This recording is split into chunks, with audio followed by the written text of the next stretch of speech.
ایک مقناطیس کو دیکھا ہے کیسے وہ دوسرے لوہوں کو اور دھات کو اپنی طرف کھینچتا ہے.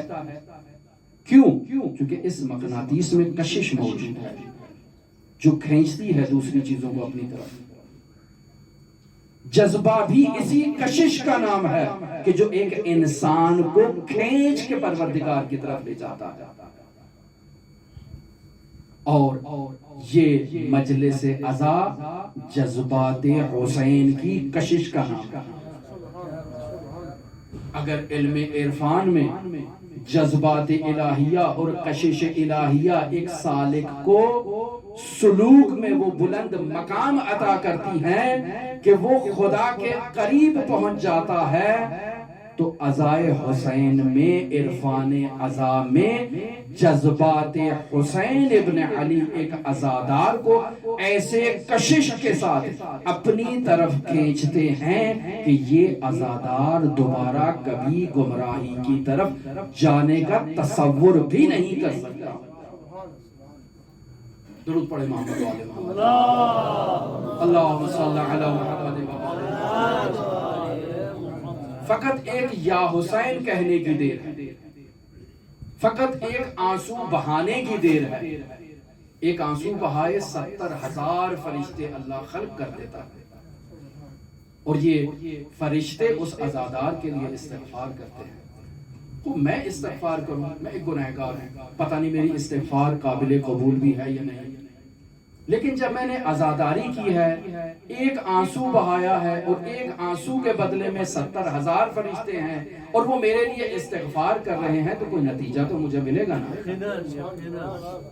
اور پھر وہ ایک آنسو نہیں تھا، کئی آنسو تھا.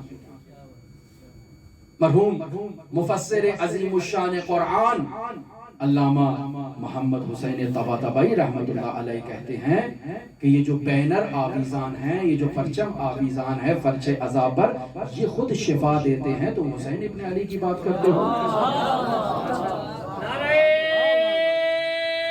حیدری، نعرہ سلوات.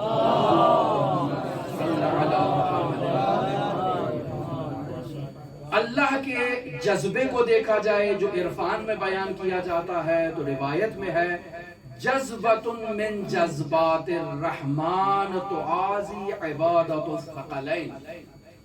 جذبات رحمان میں سے ایک جذبہ، ایک کشش جو ہے وہ ثقلین کی عبادت کے مساوی ہے.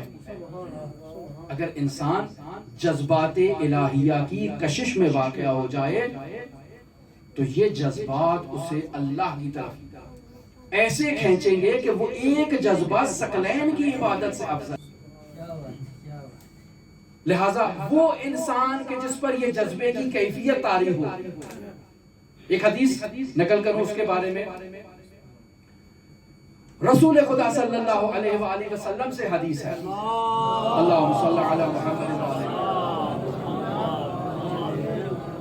وہ جو ان جذبات الہیہ میں آ چکا ہے، جس نے اہل بیت کے جذبے کی کنڈیشن کو درک کر لیا ہے، رسول خدا فرماتے ہیں من مات علی حب آل محمد مات شہیدا.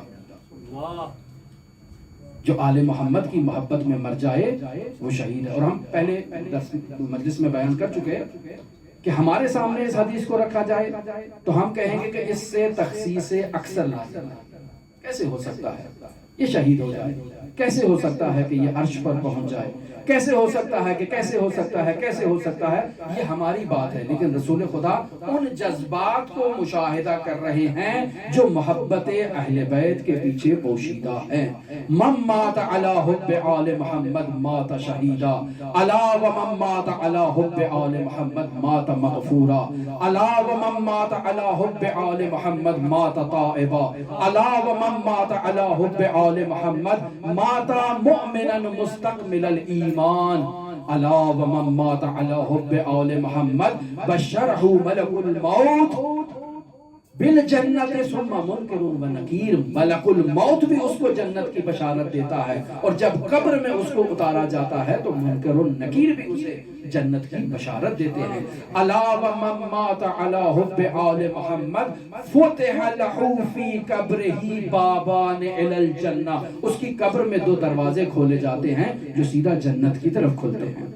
الا ومن مات علی حب آل محمد جعل اللہ قبرہ مزار ملائکتہ الرحمہ، اللہ اپنے رحمت کے فرشتوں کو حکم دیتا ہے کہ یہ میرا عزادار مومن اس دنیا سے چلا گیا ہے، یہ سفید سجاد اس دنیا سے چلا گیا ہے، اس کی قبر کو اپنا مزار بنا لو اور اس کی قبر کا طواف کرو، یہ محبت اہل بیت اس دنیا سے گیا۔